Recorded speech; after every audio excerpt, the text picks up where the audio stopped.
한 약 30년 전이죠. 1992년 10월 28일 무슨 일이 있었을까요?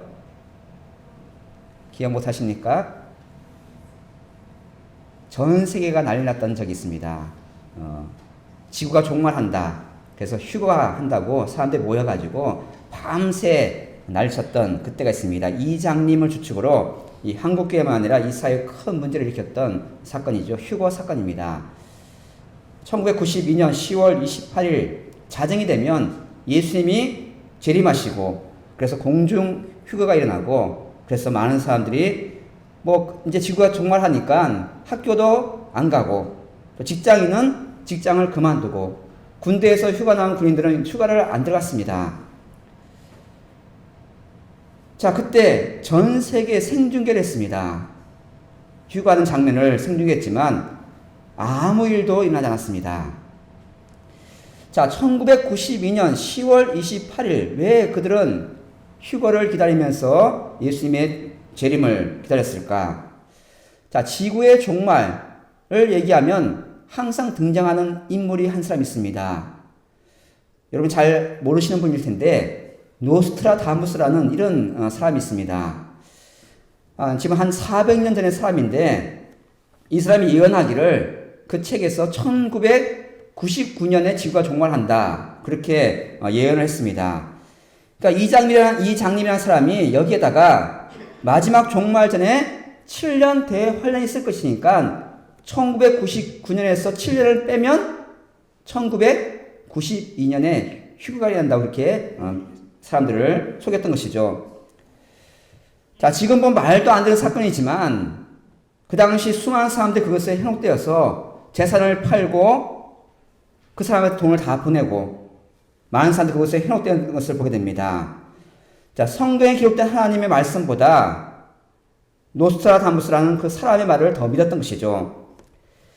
자, 그런데 1999년 지구가 멸망한다는 이 예언은 안 이루어졌죠. 그렇죠? 왜냐하면 우리가 지금 이 자리에 있죠. 뿐만 아니라 사람들이 계속해서 지구가 종말한다는 그런 예언들을 하고 있습니다. 2020년에 지구가 멸망한다. 어떻게 될까요? 뭐 2000년, 2008년, 2012년 계속해서 지구가 멸망한다는 얘기가 계속 있지만 여전히 지구는 그대로 있습니다. 자, 최근에 코로나 때문에 사람들이 다시 두려움 가운데 곧 지구가 멸망할 것이라 그렇게 믿는 사람들이 점점 많아지고 있습니다. 2020년에 지구가 멸망한다거나 환경 때문에 뭐 빙하가 녹고 그래서 뭐 2050년 아니면 2060년에 멸망할 것이다. 그렇게 예언하는 사람들도 있습니다. 수많은 사람들이 지구 멸망에 대해서 얘기하지만 지금까지 그 종말은 이루어지지 않고 있습니다. 하지만 사람들은 언젠가는 지구가 멸망할 것이라 믿고 그렇게 두려움 가운데 있습니다. 자, 사람들이 매번 말도 안 되는 지구 종말, 뭐 행성이 충돌할 것이다, 뭐 큰 홍수가 날 것이다, 지진이 날 것이다. 자, 그런 예언들을 믿는 이유가 무엇이냐면 두려움 때문입니다. 미래를 알 수 없는 그런 두려움. 지금같이 사회가 위기 가운데 있고 이 코로나 전염병이 온 세계에 퍼졌을 때 사람들은 정말 끝난 것이 아닌가 그런 두려움 때문에 그런 종말들을 믿게 되는 것이죠. 대부분 지구 종말에 대한 예언들 또 영화를 보면 이 지구 종말에 대한 예언들은 전쟁이 난다거나 뭐 홍수가 난다거나 아니면 전염병이나 이 행성 충돌 때문에 끔찍한 그런 공포를 우리에게 말해주고 있습니다. 하지만 두려움으로 말하는 종말은 다 거짓말입니다. 성경의 수많은 곳에서 마지막 때, 종말 때를 말하고 있지만 성경은 두려움이 아니라 우리에게 희망과 소망을 주고 있다는 것을 기억하시면서 성경적인 종말론을 가지고 함께 나가 여러분들이 원합니다. 분명히 세상에 마지막 때는 있습니다. 성경에서 그렇게 예언하고 있기 때문에 마지막 종말은 분명히 있습니다. 하지만 성경적인 종말론은 그것이 소망이고 평강이고 회복이고 위로하고 성경에서 여러 곳에서 말씀해 줍니다. 왜냐하면 평강의 왕이 오시는 날이 그러니까 예수님이 이 땅에 다시 오신 날이 마지막 종말인데 예수님 다시 오실 때는 성탄절처럼 기쁨과 평강을 오시지 파기가 아닌 것을 성경은 우리에게 분명히 선포해 주고 있습니다. 자, 계시록 21장 1절 우리가 잘 아는 말씀인데요. 또 내가 새 하늘과 새 땅을 보니 처음 하늘과 처음 땅이 없어졌고 바다도 다시 있지 않더라. 자, 새 하늘과 새 땅이 온다. 자, 여기서 말하는 이 새 하늘과 새 땅은 지구를 완전히 파괴시키고 새롭게 만드는 하늘과 땅이 아니라 죄로 인해 파괴된 세상을 하나님의 영광으로 다시 회복시켜 주셔서 영광스러운 새 하늘과 새 땅이라는 것을 다시 한번 기억하시기 바랍니다. 우리가 부활도 마찬가지죠. 우리가 부활할 때, 주님 오실 때 우리가 부활하잖아요. 부활할 때 우리 몸이 사라지고 새롭게 만드는 것이 아니라 우리가 다시 새롭게 영화로운 모습으로 부활한다고 성경은 우리에게 말씀해 주고 있습니다. 연약한 육신이 새로운 생명을 얻고 영생을 얻고 예수님처럼 다시 부활할 것을 성경에서 우리 분명히 약속하고 있다는 것이죠. 자, 그리고 성경에서 말하는 종말은 지구의 멸망이나 파괴가 아니라 회복입니다. 소망입니다. 죄로 인해 파괴되었던 모든 것이 예수님 때문에 다시 새롭게 회복되는 것이 종말이라는 것이죠. 성경에 수많은 예언들이 있습니다. 구약이나 신약이나 동일하게 종말에 대해서 얘기할 때 비록 고난이 있고 환란도 있고 뭐 전쟁이나 기근이나 홍수 같은 자연재해도 있지만 그것이 끝이 아니라 평강의 왕 예수님이 다시 오셔서 모든 것을 회복시켜주는 날이 바로 마지막 때고 종말 때입니다. 오늘 읽은 미가서의 내용도 마찬가지입니다. 이 선지자 미가는 심판과 멸망에 대해서 예언하고 있지만 멸망과 심판이 끝이 아니라 마지막에 대해서 회복과 소망에 대해서 우리에게 예언해 주고 있습니다. 오늘 우리가 읽은 이 미가서 본문은 예수님의 탄생과 아주 관련된 그런 중요한 예언입니다. 자, 마태복음에 보시면 예수님이 탄생하실 때 이 동방에서 박사들이 별을 보고 예루살렘에 찾아옵니다. 그때 구약 예언을 인용해서 예수님이 어디서 날 것인가, 베들레헴에 태어날 것이라고 예언한 그 인용한 구절이 바로 오늘 본문의 미가서 내용입니다. 그때 마태복음 2장 6절 말씀 보시면 이렇게 알려주고 있습니다. 또 유대 땅 베들레헴아, 너는 유대 고을 중에서 가장 작지 아니하도다. 네게서 한 다스리는 자가 나와서 내 백성 이스라엘의 목자가 되리라 하였음이니이다. 이것은 바로 미가서 5장의 내용입니다. 자, 미가서는 예수님이 탄생하기 약 700년 전에 기록된 책입니다. 자, 미가 선자는 예수님이 베들레헴에서 탄생할 것이다만 예언한 것이 아니라 예수님이 오셔서 어떻게 다스릴 것인지, 어떤 왕으로 오실 것인지로 분명히 기록해 주고 있습니다. 자, 미가가 활동할 당시, 그때는 북쪽 이스라엘이 망했습니다. 멸망당했다는 것이죠. 남쪽 유다는 가장 악한 왕의 이름인 아하스 왕이 다스릴 때였는데, 그래서 종교적으로 또 정치적으로 가장 혼란스러운 시기가 바로 미가서가 기록될 당시의 시대였습니다. 얼마나 이들이 부패했는가. 미가서 3장 2절 3절 말씀 보시면 이렇게 말하고 있습니다. 너희가 선을 미워하고 악을 기뻐하여 내 백성의 가죽을 벗기고 그 뼈에서 살을 뜯어 그들의 살을 먹으며 그 가죽을 벗기며 그 뼈를 꺾어 다지기를 냄비와 솥 가운데에 담을 고기처럼 하는도다.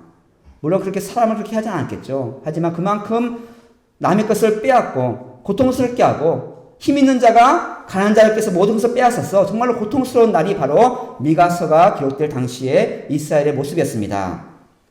그래서 하나님은 이 미가를 통해서 이스라엘 백성들의 죄를 지적하시면서 심판하실 것을 미가를 통해서 경고하셨습니다. 너가 이제 망할 것이다. 하나님의 심판이 임할 것이다.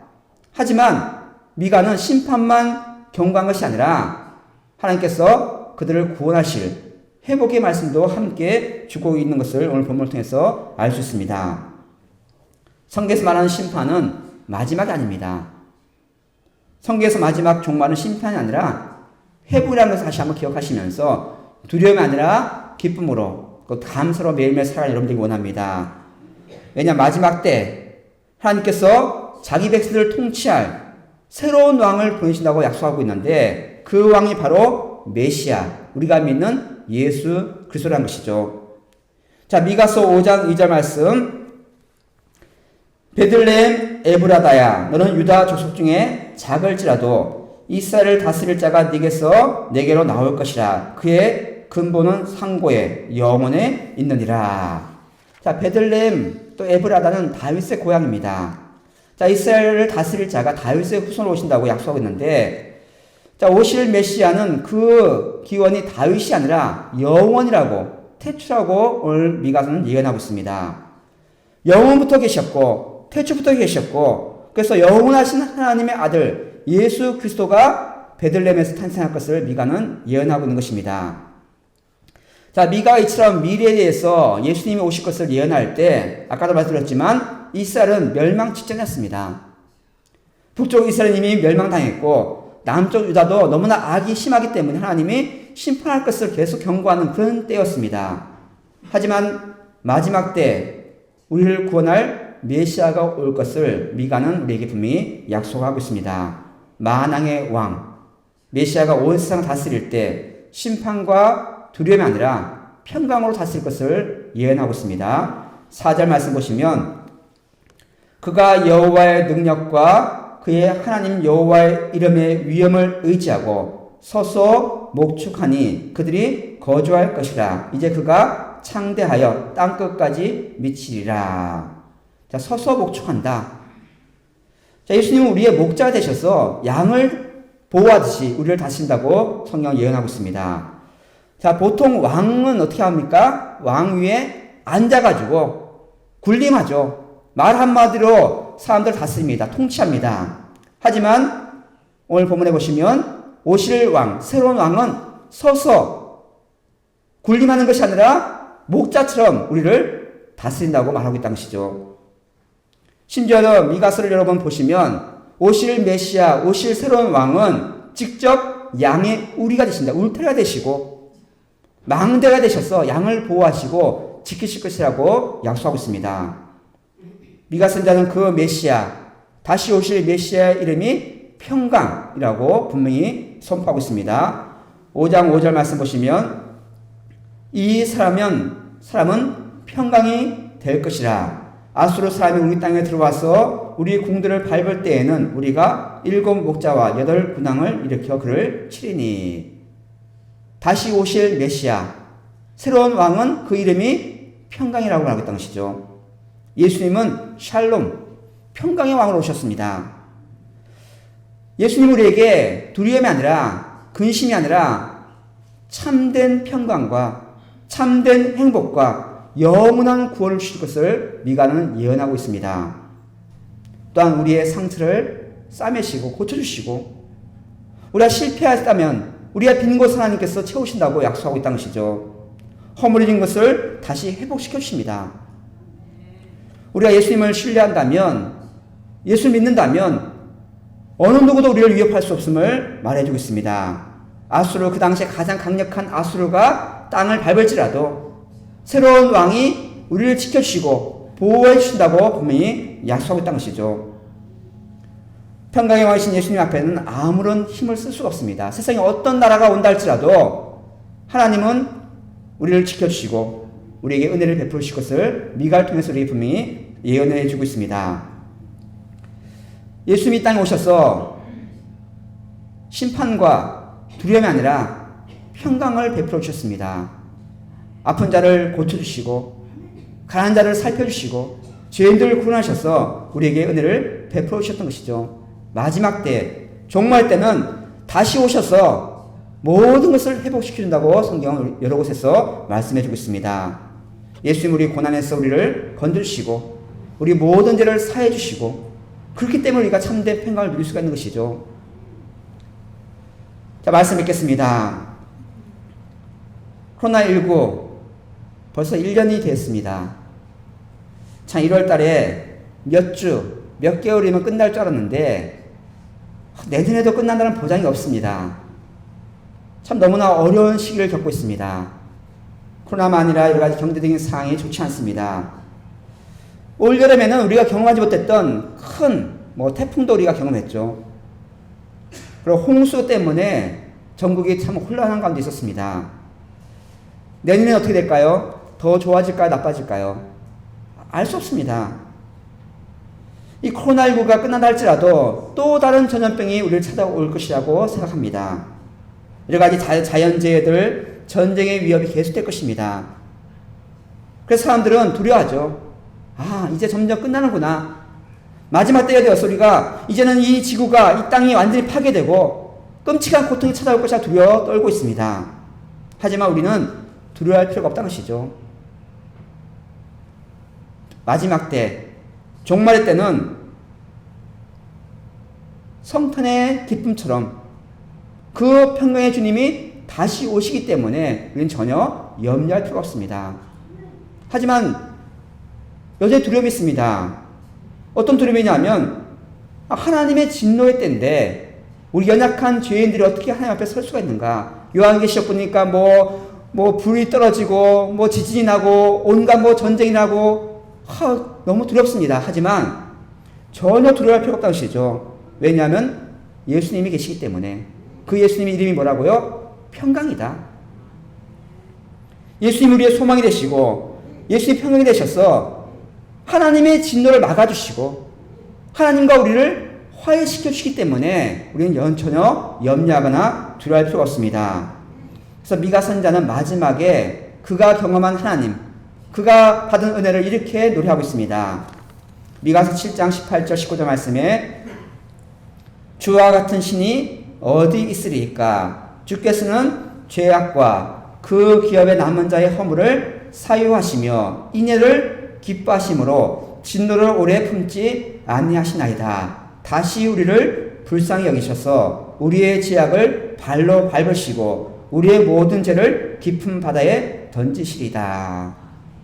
심판의 때 하나님의 진노가 임할 것이지만 우리가 진노를 받아야 마땅하지만 하나님은 우리의 모든 죄를 그 제대로 갚지 않으시고 긍휼을 기뻐하셔서 인애를 기뻐하셔서 진노를 오래 품지 않으시고 다 용서해 주실 것이다. 심지어는 우리의 죄를 발로 밟으시고 우리의 죄를 저 멀리 보이지 않는 깊은 바다에 던지실 것이라고 약속하고 있습니다. 그럼 우리가 마지막 때, 종말의 때 코로나19가 아무리 위협한다 할지라도 홍수가 몰아친다 할지라도 우리는 여전히 소망 가운데 살 수가 있다는 것이죠. 왜냐 하나님께서 우리를 평강으로 인도하시기 때문에 어떤 위기가 온다 할지라도 그것은 우리를 심판하기 위한 마지막 때가 아니라 우리를 구원하시기 위한 하나님의 때임을 기억하시면서 두려워하지 말고 염려하지 말고까지 승리하는 여러분 되기 원합니다. 세상에 종말이 온다. 전쟁이 난다. 우리는 두려워할 필요가 없다는 것이죠. 예수님은 우리를 심판하시기 위해서가 아니라 우리를 구원하시고 우리를 살리시기 위해서 오십니다. 하나님의 능력과 하나님의 위엄으로 우리를 보호하셔서 우리를 반드시 책임지시고 우리를 건져주시겠다고 약속하고 있습니다. 그래서 믿는다면 우리가 이렇게 하나님께 노래해야 되는 것이죠. 누가복음 2장 14절 말씀에 우리 잘 아는 말씀이죠. 지극히 높은 곳에서는 하나님께 영광이요 땅에서는 하나님이 기뻐하시는 사람들 중에 평화로다 하니라. 성탄의 기쁨, 성탄만 아니라 마지막 때도 이런 노래를 우리가 부를 수 있습니다. 왜냐하면 그 주님이 다시 오시기 때문에, 평강의 왕이 다시 오시기 때문에 우리는 그 믿음을 가지면서 날마다 기뻐하며 감사하며 사는 여러분 되기 원합니다. 예수님이 이 땅에 오실 때 우리를 심판하기 위해서가 아니라 우리에게 평안을 주시고 우리를 회복시켜 주시고 우리를 구원하시기 오시기 때문에 날마다 기쁨과 찬양을 드리는 여러분 되기 원합니다. 주님이 다시 오십니다. 분명히 마지막 때가 있습니다. 하지만 그 마지막 때 예수님 다시 오실 때는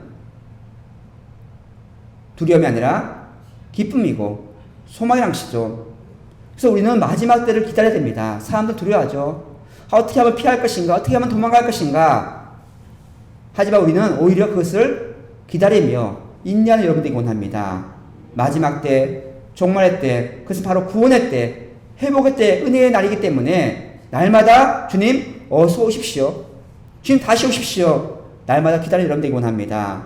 왜냐하면 우리가 주님 안에 있기 때문에, 주님 안에 있다면 그 평강의 왕이 우리를 보호하시는 울타리가 되시고 우리를 지키시는 망대가 되셔서 어떤 위기가 온다 할지라도 우리를 반드시 건져주시고 우리를 살려주실 줄 믿습니다. 예수님이 이 땅에 오신 것을 기억하시면서 다시 오실 주님을 기다리며 날마다 찬양하며 날마다 기뻐하며 주님 빨리 오십시오. 소망 가운데 살아가는 여러분들이 원합니다. 내년에 또 후년에 또 앞으로 어떤 일이 일할지 알 수 없지만 어떤 위기가 찾아올지라도 우리는 두려움이 아니라 소망과 기쁨으로 주님 주신 평강을 누리며 날마다 살아가는 여러분들이 원합니다. 모든 두려움과 모든 일 다 내려놓고 평강의 왕이 주신 그 평강을 날마다 누리며 살아가는 여러분 되기를 축원을 드립니다.